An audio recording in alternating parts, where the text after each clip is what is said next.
Hello friends, Manesa dairy farm YouTube ચેનલની અંદર તમામ મિત્રોનું સ્વાગત છે। મિત્રો, આજે આપણને બધાને ખબર છે કે વરસાદી ઋતુ ચાલી રહી છે અને આ વરસાદી ઋતુ દરમિયાન ઠંડા વાતાવરણ હોવાના કારણે ફાર્મ હાઉસની અંદર સૌથી વધારે માખી અને મચ્છરનો ઉદ્ભવ થતો હોય છે। તો મિત્રો, માખી અને મચ્છરનો ઉદ્ભવ આપણે કઈ રીતે ઓછો કરી શકીએ અને આપણા પશુને તંદુરસ્ત રાખી શકીએ, કારણ કે આપણે બધાને ખબર છે કે લંપી વાયરસ જે વખતે ફેલાયો હતો એનું મુખ્ય કારણ એ હતું કે મચ્છર, કેમ કે અન્ય પશુને જો લંપી વાયરસનો મચ્છર કરડતો તો એના કારણે પણ લંપી વાયરસ ફેલાતો હતો। તો મિત્રો,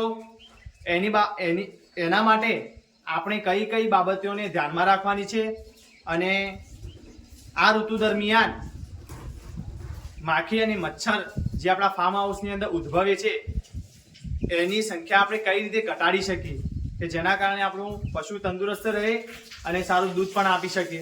તો ચાલો મિત્રો, આજે આપણે વિડીયોની અંદર આપણે જણાવીશું।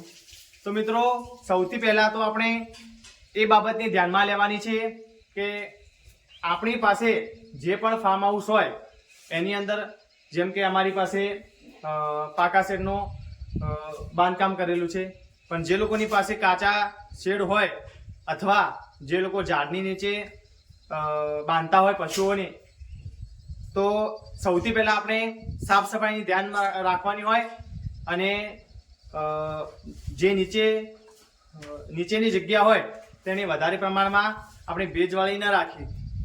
એના પછી મિત્રો વાત કરીએ કે ફાર્મ હાઉસની અંદર આપણે સવાર અને સાંજ એમ બંને ટાઈમ આપણે કડવા લીમડાનો ધુમાડો કરીએ અને ધુમાડા માટે આપણે કોઈ પણ લોખંડના કટોરાની અંદર અથવા જે આપણું મોટું ટોકર હોય એ ટોકરની અંદર તમારે કડવા લીમડાના પાંદડા નાખવાના અને એની અંદર આપણે જે કપૂરની ગોળીઓ હોય છે એ કપૂરની ગોળીઓ તમારે 5 કપૂરની ગોળીઓ નાખવાની અને એની અંદર પૂજા કપૂર એડ કરવાની, બરાબર?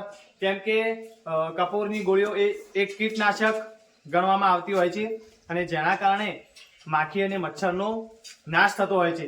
અને આ ધોવાણો તમારે એ જગ્યાએ મૂકવાનો હોય છે કે જે જગ્યાએથી હવા પસાર થતી હોય એ દિશાની અંદર મૂકવાનો હોય છે। ઉદાહરણ તરીકે માની લો કે આપણે જે પણ આપણો ફાર્મ હાઉસનો પ્રવેશ દ્વાર હોય અને એ બાજુથી હવા આ બાજુ જતી હોય તો આપણે ટોકર એ બાજુ મૂકવાનું રહેતું હોય છે કે જેના કારણે આપણા આખા ફાર્મ હાઉસની અંદર સારી રીતે ધુમાડો ફેલાય અને બધા પશુને ધુમાડાની અસર થાય અને એના કારણે માખી અને મચ્છર આપણા પશુને હેરાન ઓછા કરે। એના પછી મિત્રો વાત કરીએ તો માખી અને મચ્છર ઘટાડવા માટે ઘણા લોકો દવાઓનો છંટકાવ કરાવતા હોય છે। આપણે પણ એક વખત દવાનો છંટકાવ કરી દીધો છે ઓલરેડી, બરાબર? તો મિત્રો, વરસાદી ઋતુની અંદર માખી અને મચ્છર બહુ બહોળા પ્રમાણમાં, બહુ મોટા પ્રમાણમાં પશુઓને હેરાન કરતા હોય છે અને હેરાન કરવાના કારણે પશુનું દૂધ ઉત્પાદન ઘટે છે।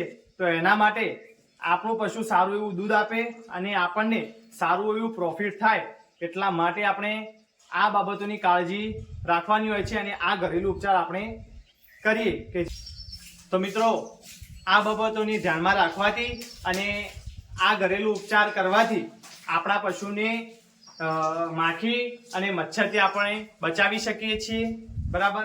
તો આટલું જ હતું આ વિડીયોની અંદર અને જે પણ મિત્રો આપણી ચેનલમાં નવા આવ્યા હોય એ મિત્રો આપણી ચેનલને સબસ્ક્રાઇબ કરી નાખજો, સાથે સાથે બેલ આઇકનના નિશાનને પણ દબાવજો જેથી આવનારા વિડીયોની નોટિફિકેશન તમારા સુધી પહોંચી શકે। અને મિત્રો, આપણી ચેનલની અંદર ખેતીવાડીને લગતી અને પશુપાલનને લગતી તમામ માહિતી આપણે આપતા રહીશું। Thank you.